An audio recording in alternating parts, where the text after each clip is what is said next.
Update sa mga pagsisikap ng pamahalaan tungkol sa epekto ng Bagyong Karina at ng habagat. Ating pag-uusapan kasama si Assistant Secretary Joey Villarama, ang PCO spokesperson for Natural Calamities and Disasters. ASEC Joey, magandang tanghali sa iyo.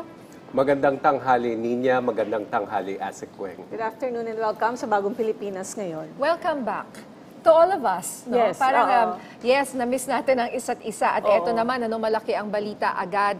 At busy-busy nga kayo dyan, sa inyo dyan sa La Nina and syempre sa PCO. Pero ikaw may specific, meron kang specific role, ASEC Joey. At mula po sa pinakahuling situational briefing, ano po yung mga lugar na tinututukan ngayon base sa damages na dulot ng Bagyong Karina?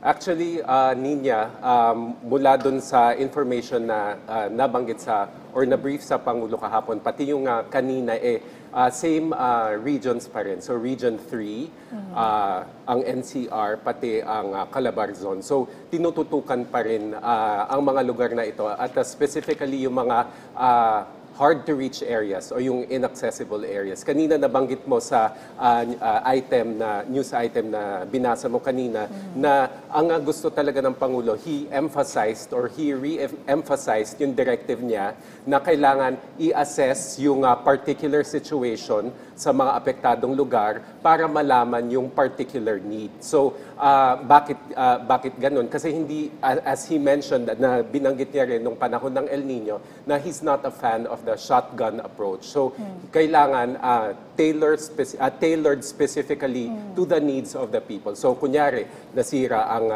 mga bahay, doon papasok yung tulong na pagsasaayos ng infrastructure. Kung pagkain ang kailangan, doon papasok yung tulong galing sa DSWD. So, ang instruction niya na inulit niya kanina is i-map out nyo, alamin nyo kung ano yung mga areas na matinding apektado at doon tayo magfo-focus in terms of deployment of personnel at saka yung vital assets ng gobyerno.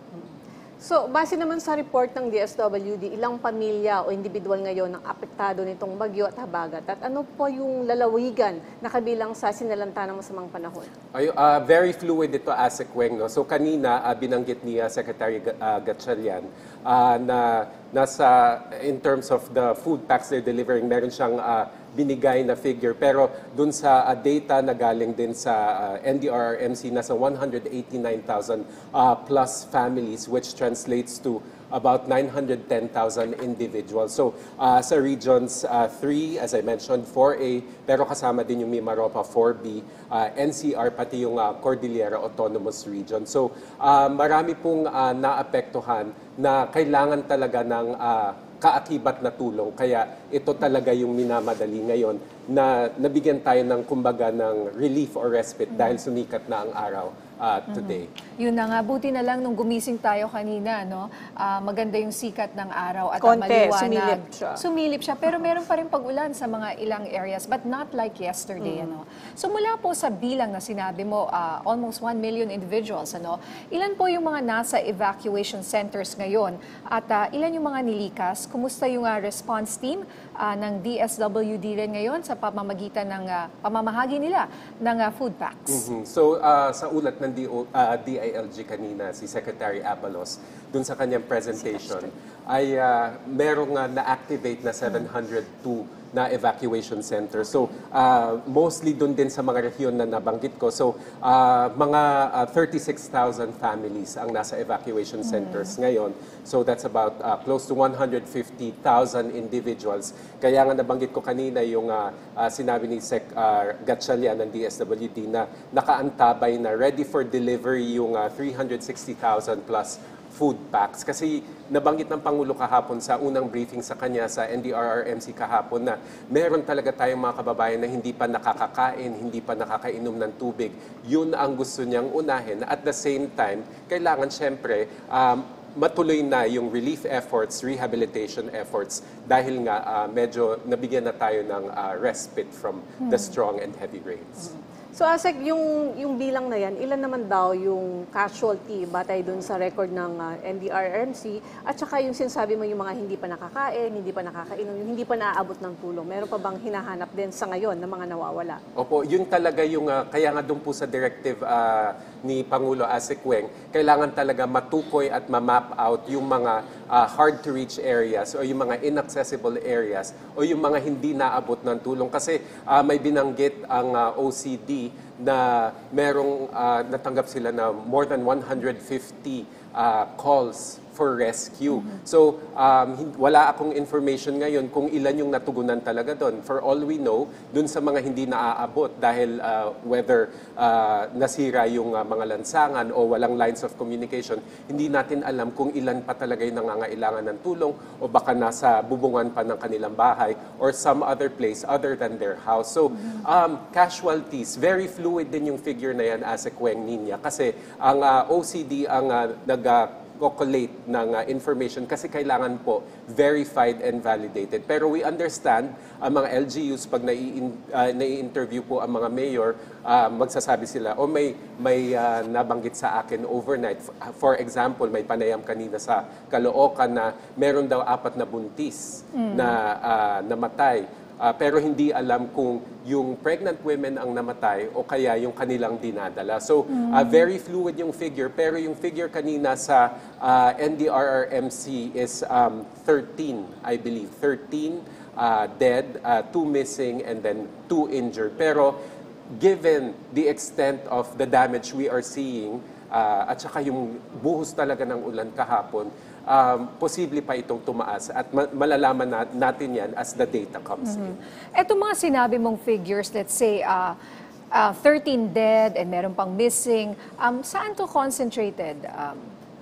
Anong mga lugar? Ang napuruhan, for example, sa Metro Manila, ang sabi kanina ni San Juan Mayor Zamora, na siya ding chairman ng Metro Manila Commission, ang napuruhan talaga is Kamanava, obviously Marikina dahil tumaas yung Marikina River. So, merong mga kaso ng pagkalunod, merong hindi nakalabas ng bahay dahil hindi nakalikas on time. So, mga ganong kaso. Sa mga probinsya naman, may mga nabagsakan ng puno, inanod ng ilog. So, we focus on those regions, particularly those that have declared state of calamity. So, meron dyan, obviously, Metro Manila, we know nagdeklara ng state of calamity.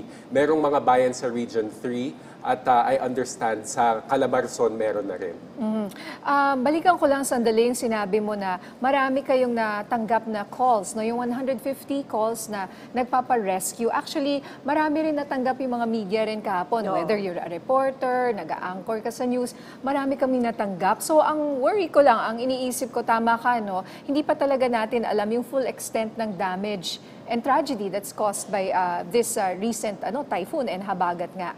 So, ang tanong ko kung nare-rescue naman ba yung mga nagpaparescue na raw, palipat-lipat na raw ng bubong, anong ginagawa ng ating pamahalaan, lalo na yung mga LGUs? Yun talaga, Ninya, no? So, kung may lead naman kung saan yung mga lugar na meron dapat i-rescue, yun talaga yung tinututukan talaga. Kasi time is of the essence, obviously, at malaking tulong talaga na sumikat na yung araw. Actually, nung papunta ko dito, may araw at medyo mainit, pero nga pabugso-bugso yung ulan, Asik Weng. So, time is of the essence at kailangan talagang ma-rescue, lalo na kasi may iba dyan sa mga natanggap nating ulat, mayroong mga senior citizens, may mga bedridden, may mga bedridden. So PWD. yun, oo. Kaya nga rin, as you mentioned, sa evacuation centers, and kaya isa sa mga directives ng Pangulo is talaga to provide the medical services kasi mayroong mga batang posibleng magkasakit, may mga matandang, may maintenance drugs na hindi na nila nadala sa evacuation center at baka kailanganin nila ngayon. So, kailangan talagang matutukan, malaman kung ano yung particular areas and what their particular needs are para doon pumasok yung government personnel and government help.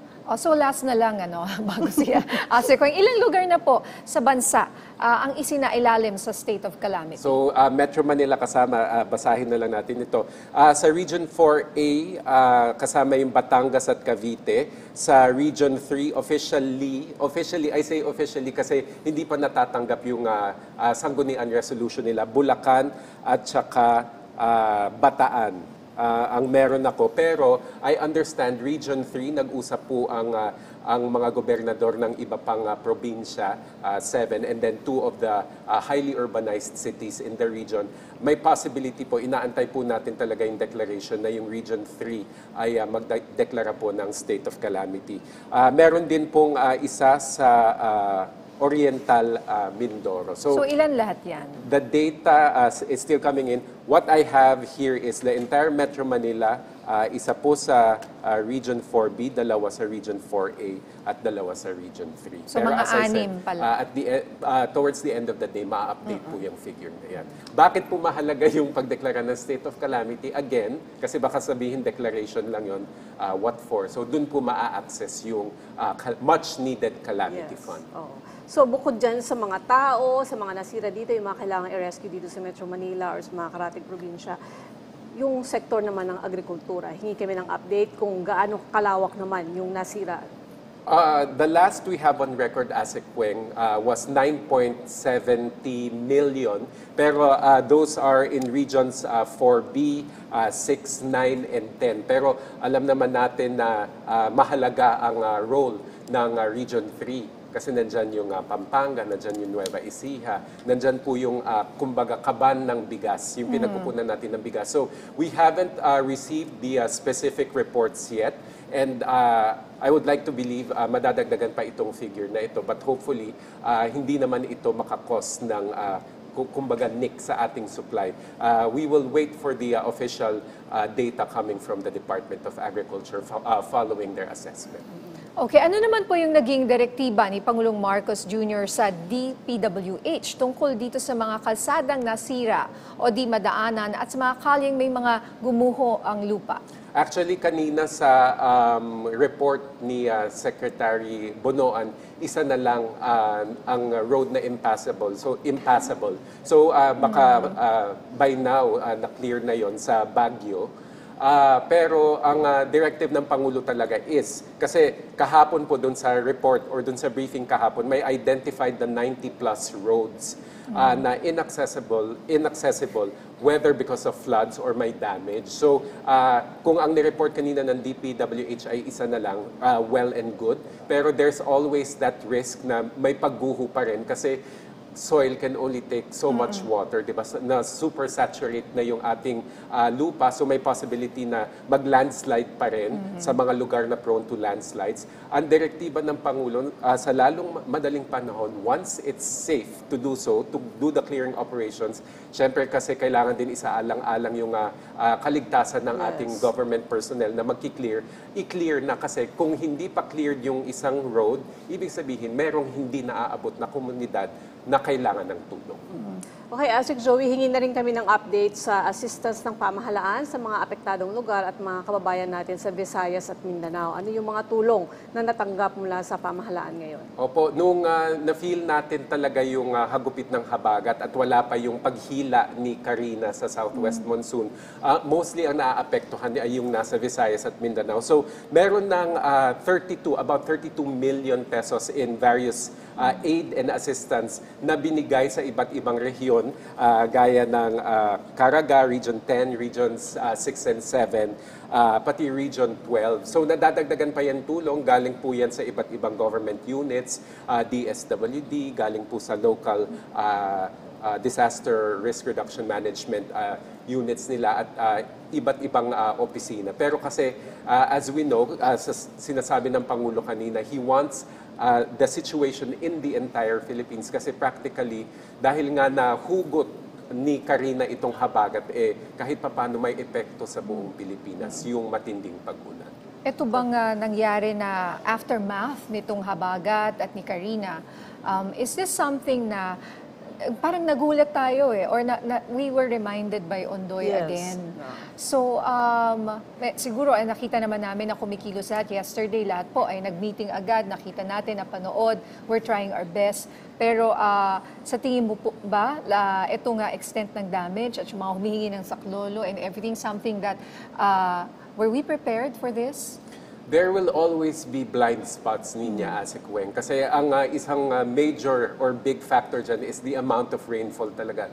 Na kahit i-forecast at sabihin ng mga experts natin, kasi nga gusto ng gobyerno na data-driven talaga at science-driven ang ating interventions. Kahit pa sabihin nila na this is the amount of rainfall that we will be receiving in the coming hours, in the coming days, iba pa rin kasi depende sa situation on the ground. Paano kung may baradong drainage? Paano kung merong waterway na hindi pala clear, kahit na clear na noon pero may bumara pang basura? And so on and so forth. So ito po yung mga blind spots. But obviously, we have learned from these experiences, from these incidents, na maa-apply natin. Pero talaga, ang major talaga factor or major takeaway talaga dito is yung to build more yung climate resilience talaga natin. Kasi as we said, as we have been saying, not just me, not just government, but most experts are saying na this is the new normal. Ito na yung mga kakaharapin natin in the coming months, in the coming years. So kahit anong paghahanda, kahit over-prepared ka pa, merong blind spots, we have lessons to learn from, pero kailangan talaga yung resilience, aside from the preparedness, ang kailangan na paigtingin pa natin. At hindi lang magagawa yan ng gobyerno alone, kailangan din talaga ng tulong ng ating mga mamamayan. Tsaka yung tayo, personal responsibility natin, lalo na dun sa mga lugar na alam nating bahain tayo sa lugar na ito, dapat lagi tayong handa. Kasi nung 2021, meron din ganyan yung typhoon Rolly and Ulysses magkasunod siya. So dun sa na-cover ko, sabi nila, parang naundoy uli sila. Nagbalik daw yung memories nung undoy. So, tapos eto na naman ngayon, may Karina. So, may panibago na naman silang sasabihin na nangyari sa kanila to. Pero yun nga, mahirap din kasi nasasabihin na yung rainfall alert, di ba? Kung gaano kataas, orange, red, ganyan. Kahit red, yung iba ayaw pa nilang iwan yung kanilang properties dahil umaasa sila na sana hindi lumakas. Or ayaw nilang maiwan talaga yung kanilang bahay. Tama yan. Maganda yan, Asikweng. And we have been emphasizing that, lalo na dun sa pag tinatanong ako sa preparations for La Nina. So again, as I mentioned, the government is doing what it can to prepare for La Nina. At ito nga yung typhoon at saka rainy season. Pero yung cooperation talaga ng ating mga kababayan is vital and important, especially if our goal is to minimize yung loss of life talaga. Yung mga warnings na yan na nilalabas ng Pag-asa, red alert, orange alert, yellow alert. So may sasabihin dyan, within the next so and so hours, this amount of rain will fall or will be received. So let's take that to heart. Pag sinabi po na ganito karaming ulan ang bubuhos, may panahon pa tayong mag-alsabalutan at lumikas. So yun po ang halaga nitong science-driven at science-based approach na ito. Pero syempre, kailangan pong tumugon at maniwala ang ating mga kababayan. Sa wind signals, di ba sinasabi doon, you have 24 hours to flee or to go to safer land, 36 hours, 48 hours. Dapat i-heed natin yung warning at panawagan. At saka, and to think it's only July. Parang ito yung una after the El Nino. For sure, meron pang mga dadating.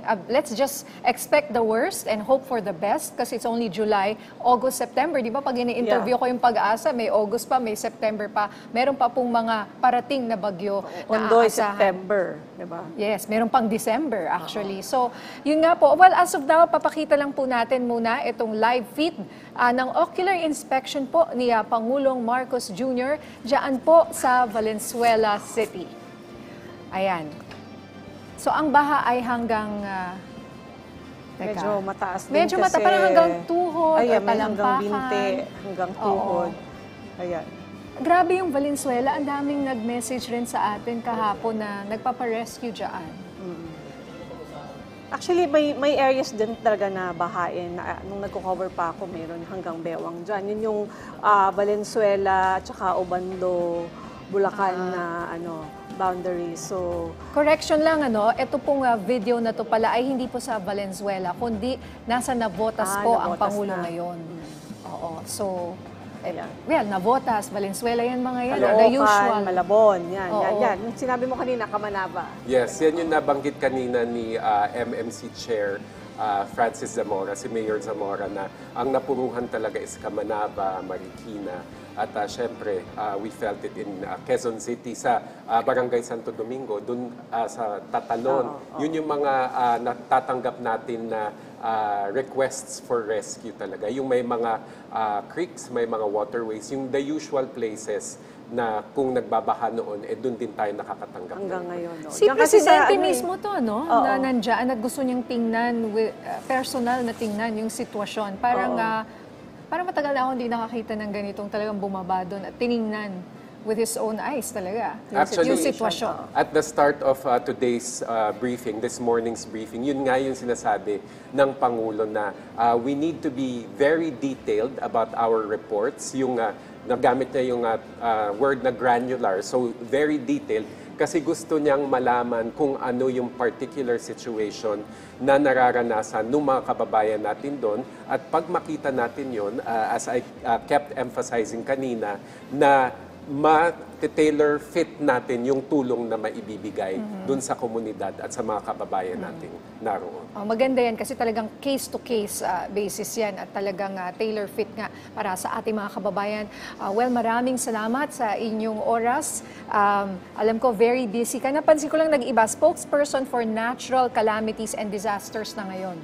Dati La Nina, El Nino. Among other things. Among Kasi other things. nasimulan na natin sa El Nino, and since this is climate phenomena ang pinag-uusapan natin, so nasaklaw na rin. So sa La Nina naman na pinaghahandaan natin, pwede rin nating pag-usapan in the future. Ayan, susunod DENR, ano ka na? Hindi, lahat na talagang kailangan na matutunan ni ASEC Joey Villarama, PCO spokesperson for natural calamities and disasters. Thank you. Thank you, Maraming Ate salamat, Joey. Asik Weng.